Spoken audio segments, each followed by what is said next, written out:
Eh bien, bienvenue à toutes et à tous dans ce nouvelle interview Et vous, qu'en dites-vous qu'on organise avec le Centre culturel de Genappe. Et aujourd'hui, on reçoit Amaury qui travaille à la Maison des Jeunes. Bonjour Amaury. Bonjour. Et donc, la première question qu'on pose donc à tous les habitants et les habitantes qu'on rencontre ou aux gens qui développent des activités sur Genappe, c'est on leur demande d'expliquer un peu leurs activités et en quoi la situation sanitaire actuelle a impacté leurs activités. Donc, si tu peux te présenter un peu, présenter tes activités et la manière dont tout ça a été impacté ces derniers mois. Ok. Comme tu disais, moi je travaille à la Maison de Jeunes à Genappe. Mhm. Aussi, niveau de mes activités, moi je suis à fond dans le basket aussi à Genappe. Et je suis des cours du soir. Et je dirais que ça, c'est un peu ma vie de manière hebdomadaire. Ok, cool. Et peut-être tu peux expliquer quel cours tu suis Je suis des cours pour être éducateur spécialisé en psycho-accompagnement, Ok, ici à Nivelles et Louvain-la-Neuve. C'est juste d'accord. deux écoles. Du coup, cours à distance pour l'instant ou tu as quand même Exactement, un ouais. peu de présentiel On a fait un tout petit peu de présentiel en septembre. Mais bon, déjà, les classes étaient séparées en deux, mais c'était un peu compliqué parce que parfois, on suit un cours en ligne, parfois on va en présentiel, parfois 4 heures, parfois on allait juste 2 heures, puis c'était l'autre groupe. Il fallait un peu s'adapter chaque semaine, quoi. Comme c'était Ok. un peu nouveau et qu'en plus, c'est sur deux écoles qui fonctionnent de deux manières différentes, fallait suivre un peu. Là, maintenant, tout est en ligne. Mais même là, des fois, c'est sur telle plateforme, des fois, c'est telle plateforme, des fois, on nous voit par mail, des fois. Enfin, il Mhm. faut un peu s'adapter. Après, c'est tout le monde qui s'adapte, quoi. Mhm. Et alors, évidemment, les questions qu'on se pose, c'est comment la Maison des Jeunes s'est adaptée pendant le confinement. Depuis, peut-être si tu peux réexpliquer un peu depuis le mois de Ouais. mars, tout ce que vous avez fait. Alors, au mois de mars, là, on a fait beaucoup de vidéos avec la chaîne 38, justement, où moi, je faisais plus des vidéos de sport qu'on pourrait faire dans son salon. Tristan et Alicia, c'était beaucoup autour de la cuisine. C'était très varié. Beaucoup de danse aussi, Alicia. Et, euh, voilà, c'était assez sympa parce que c'était un peu innovant pour nous. Et donc, on a dû développer des nouvelles ressources et je dirais, un peu s'auto-former entre nous. Entre Mhm. chacun dit, ouais, moi, je sais faire ça, moi, je sais faire ça. Et on s'expliquait un peu comme ça. Du coup, au début, moi, j'aimais pas du tout. Mais j'avoue qu'à la fin, je commençais à y prendre un peu goût parce que je commençais à mieux maîtriser les différents outils. Et que j'en ai découvert aussi, mais c'est parce qu'à la base, moi, je suis pas très PC, tout ça. Moi, j'aime bien être sur le terrain, on va dire. Du coup, à chaque fois au début, je suis frustré, mais au final, ça va. Je me lance. Mhm. Ensuite, en juillet-août, on a pu recommencer petit à petit avec les règles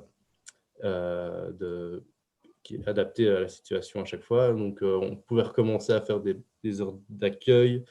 On pouvait recommencer à faire des sorties ou des activités, mais toujours avec un nombre limité où on adaptait effectivement, en tout cas pour être en ordre. Et puis là, on est reparti en reconfinement. Là. Et là, on a de nouveau innové. Ouais. Là, on est plus parti sur un système de colis où après, on est parti sur les colis du 38 un peu avec tout le monde. Ici, on les continue aussi un petit peu, mais à moins grosse fréquence. Là, on en faisait 2 par semaine avant, et maintenant, depuis janvier, on se dit 1 par semaine. Et, pour essayer de faire des petites sorties par des groupes de 3, enfin 3 jeunes et un animateur. Comme ça, on reste dans les règles et on fait effectivement dans des choses qu'on peut faire aussi, quoi. Genre des promenades dans les bois. Là, ce week-end, on va aller à la piscine. Et c'est à chaque fois par très petits groupes et on essaye de varier un peu. C'est nous qui demandons plus aux jeunes maintenant, parce que quand on mettait un mot de manière générale, c'est souvent les mêmes qui répondent le plus vite. Mhm. Du coup, on s'est dit qu'on allait cibler par groupe et voilà. Du coup, on s'adapte un peu au fur et à mesure. Ok. Et alors, du coup, comment ça se passait? Parce que donc, tu as une vie sociale très développée, tu fais partie de nombreuses. Enfin, tu fais partie du basket, tu as beaucoup d'amis et tout. Et comment s'est passée un peu ta vie plus personnelle durant ce... Pour moi, personnellement, c'est très. très ennuyant. Parce que comme tu le dis, moi j'aime bien beaucoup bouger, aller voir plein de monde, faire plein de choses. Et je dirais qu'avant le premier confinement, je rentrais juste manger, dormir, me laver. Que maintenant, là, je reste enfermé et même en télétravail, je déteste ça. J'arrête pas de tourner en rond, je bouge des trucs. C'est pas mon truc. Moi, j'ai besoin de bouger. Même symboliquement, le fait de se dire, ouais, je me lève le matin, je vais juste à un bureau toute la journée, mais c'est pas grave, c'est déjà le fait de se lever, de se dire, enfin voilà, c'est bouger. Moi, rester chez moi, c'est pas pour moi. Mhm. C'est quoi les trucs les plus durs que tu as vécu? Que ce soit professionnel Euh, ou personnel? Professionnel, bah, comme je disais, c'était au début, c'était le fait de me dire, allez, il faut de nouveau repasser par des PC, etc. Et moi, ce qui m'éclate, c'est vraiment être avec des groupes de jeunes, enfin, être actif, quoi, avec le monde. Donc, au début, ça me frustrait un peu de ne plus pouvoir le faire, ou du moins différemment, en fait. C'était ça. C'était surtout différemment. Et je dirais, niveau privé, bah, c'est un peu lié aussi. C'est le fait de ne plus pouvoir voir du monde. Mhm. Parce que de nouveau, les réseaux sociaux, moi, je les utilisais essentiellement pour le travail ou pour communiquer juste une info vite fait, mais pas pour parler avec les gens, quoi. Si j'utilisais mon téléphone, c'est on se voit tel jour à telle heure. Ouais, ok, on fait ça. Et puis là, on parlait. Mhm. Là, maintenant, il faut que je m'habitue petit à petit à parler avec les gens via tout ça. Et ça, j'avoue que ça me plaît moins. Voilà, donc c'est le fait de. Puis aussi de plus pouvoir faire du sport comme je voulais. Après, l'avantage, c'est que du coup, j'ai fait plein d'autres choses. J'étais nager, faire du tennis, courir un peu, du VTT, ce genre de choses que j'ai beaucoup refait. Puis ça a été de nouveau tout annulé. La salle aussi. Sauf là, je viens de reprendre la piscine cette semaine, vu que ça est réouvert ici en janvier. Mais voilà, du coup, ça c'est un peu l'avantage, c'est que je fais autre chose, quoi. Je Ok. redécouvre autre chose. Mhm. Et qu'est-ce qui, inversement, t'a permis quand même de tenir un peu au niveau personnel ou professionnel? Ouais. Tu viens déjà de dire que le fait de te mettre à de nouveau de sport, ça t'a fait du bien. Est-ce qu'il y a d'autres choses comme ça qui t'ont permis, auxquelles tu t'es Ouais. raccroché?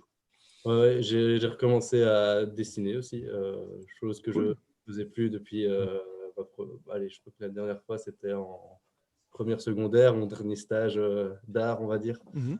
Et c'était un truc que j'avais mis complètement de côté depuis des années. Et là, je me suis dit, allez, pourquoi pas, Mhm. j'ai le temps, quoi. Et donc, voilà, j'ai recommencé à dessiner un peu et à lire aussi. Pas beaucoup, mais un peu quand même aussi. Je me suis mis à lire des livres, des vrais livres. Je lis plus juste des articles ou des journaux, de vrais livres. Ouais. Cool.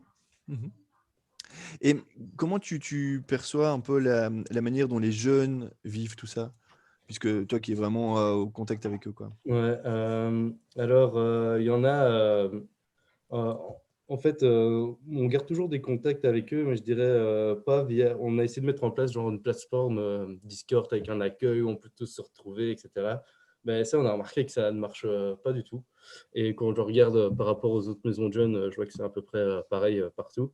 Par contre, on a toujours des contacts, je dirais un peu informels, où par exemple, ils m'appellent sur mon téléphone ou m'envoient des messages, mais il n'y a pas, je dirais, plus d'horaire fixe par rapport à ça, donc par rapport à garder le lien. Et par contre, moi, ce qui m'inquiète un peu, c'est un peu, une fois qu'on va pouvoir reprendre, je dirais en mode actif, sortir, tout ça, est-ce que eux, ils seront pas habitués à justement rester dans une dynamique de je suis habitué à, entre guillemets, pas bouger de chez moi. Et donc, je me demande si ça va aller pour se réactiver, entre guillemets, Mhm. dans la vie réelle et plus virtuelle, quoi. Mhm. Enfin, après, voilà, nous, on est justement le genre de structure qui aide à bouger, enfin, à sortir de là, justement. Mais voilà, je pense qu'il faudrait être vigilant à ça, et surtout pour les plus petits encore, parce que bah, normalement, c'est maintenant qu'ils construisent allez, je dirais, leur vie sociale, la manière de rencontrer les gens, et tout. Et là, ils restent tout le temps enfermés avec tout le temps les mêmes personnes. Quoique, c'est quand même bien qu'ils aient laissé pas mal d'activités pour les moins de 12 ans, parce que je pense que là, c'est très important pour leur construction d'eux-mêmes. Mhm. Mais voilà, ouais, l'adolescence, on se construit aussi différemment. Mais c'est pour ça que c'est le côté un peu isolement, enfin, individuel plutôt. J'ai un peu peur des conséquences Mhm. là-dessus, plus Ok. tard. Et est-ce que tu as pu observer, parce que c'est quand même quelque chose qu'on remarque, et que tu m'en avais parlé, que le deuxième confinement était nettement plus dur que le premier? Pour moi, personnellement, oui. Parce que le premier confinement, j'avais, j'étais fort occupé parce que j'étais en période d'examen presque.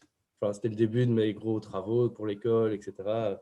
Donc en fait, comme j'étais fort occupé, enfin, ça passait très vite en fait. Tous les jours, j'étais occupé. Et donc en juillet, et puis en juin, juillet, là, on a pu recommencer à sortir, il faisait beau et tout.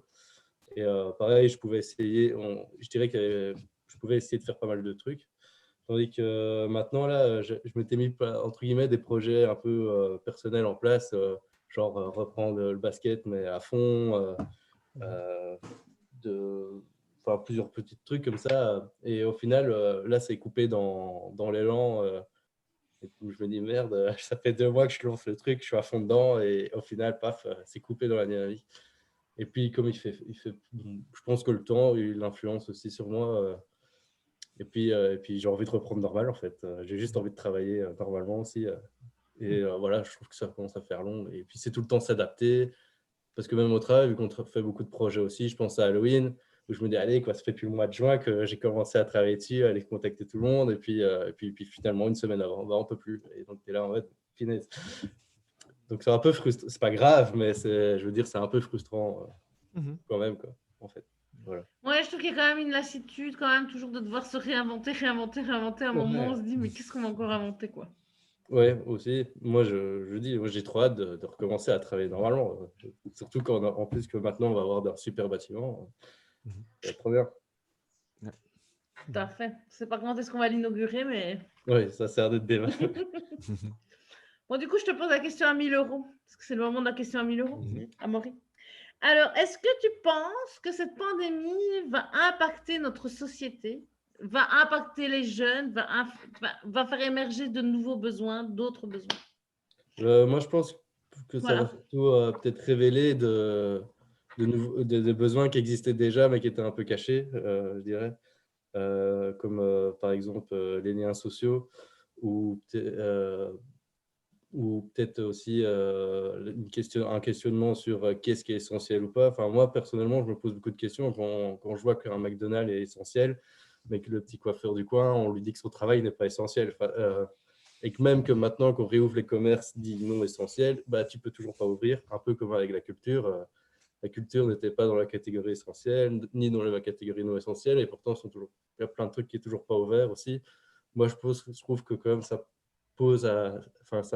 amène à réfléchir quand même sur qu'est-ce qui est essentiel, qu'est-ce qui ne l'est pas. Et après, on va voir une fois que ça va J'ai une reprendre. question. Le fait qu'on t'ait dit, donc parce que bon, on est dans la jeunesse, mais dans la culture, enfin, on est dans le secteur culturel et jeunesse, quoi. Est-ce que le fait qu'on t'ait dit pendant 1 an que tu n'étais pas essentiel, est-ce que ça a impacté ta motivation pour ton boulot? Alors non, pas du tout, parce que moi je sais que je mets pas, je suis quelqu'un qui ne met pas forcément beaucoup de valeur derrière, on va dire, l'argent, tout ça, mais plus justement sur des liens. Oui, parce que ce Et qui nous donc, motive, moi, c'est je surtout le sais que c'est sens dans utile. notre travail, hein, ouais. Hein, pardon? Surtout ce qui nous motive dans ce genre de boulot, c'est surtout le Ben oui, c'est sens. ça. Et Et donc, quand on en passe fait, 1 an de dire que en fait, ton boulot n'a pas de sens, enfin, n'est pas essentiel, non, moi, non, mais le fait qu'on me mette dans la catégorie non essentielle, ça me dérange pas du tout parce que je sais ce qu'on fait et je sais ce que ça apporte à certains. Et donc, j'ai pas, le fait d'avoir le retour, je préfère le retour, je dirais, des bénéficiaires ou de la population qu'un retour médiatique. Enfin, j'ai pas besoin de ça, quoi. Je le vois en fait et ça me suffit. c'est bon. Ouais, t'as pas besoin, c'est ça, tu te rends compte toi-même que c'est essentiel ce que tu fais et t'as pas besoin qu'on te le dise Ouais. ou pas, quoi. Ça. Ouais, Ouais, pour certains, je pense que c'est même fort essentiel même. ouais. Enfin, pas que moi, mais je dirais l'ensemble de ces choses-là. Mhm. Après, peut-être juste pour pouvoir amener une toute petite précision, pour si jamais certains ont du mal à ce qu'on dise que c'est non essentiel, je pense qu'il y a une espèce de balance. En fait, parfois, c'est pas que c'est pas essentiel, c'est que ça amène du contact et c'est pour ça que ça reprend pas, quoi. Je pense comme les Mhm. coiffeurs, tout le monde a conscience que c'est important quand on a des cheveux d'avoir des à fait. cheveux à faire, mais c'est à cause de la proximité en fait qui fait. C'est comme dans le sport. Voilà, le bon exemple c'est le sport. Je pense que tout le monde sait que c'est quand même essentiel de faire du sport, mais ça implique des contacts et c'est pour ça que ça reprend pas. Ouais, bien sûr. Là, j'ai pris des exemples extrêmes, mais je pense quand même qu'il y a quand même une réflexion sur tout ça. Tout à fait, oui, tout à fait. Super, Amaury. Merci beaucoup.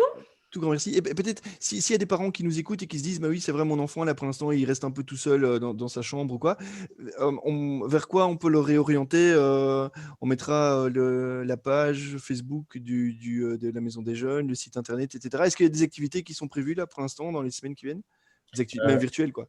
Ouais, chaque semaine, on va organiser une ou deux activités extérieures, mais de nouveau, c'est par petits groupes. Et un colis qu'on fera par semaine. Et ça, faut suivre la page parce que ça se réactualise régulièrement. Voilà. Et Top. aussi, il ne faut pas hésiter à suivre la chaîne TikTok parce qu'il y a la recette. J'ai vu que Damien avait fait des petites recettes de cuisine et tout Ouais, ça. juste. Donc voilà. Top, super. Excuse-moi, je parle à la place de Amaury, mais voilà. Non, mais Non, je connais un non, peu aussi. Hein. je disais merci à Maury. Merci à vous. Allez, merci. Salut, merci. Salut.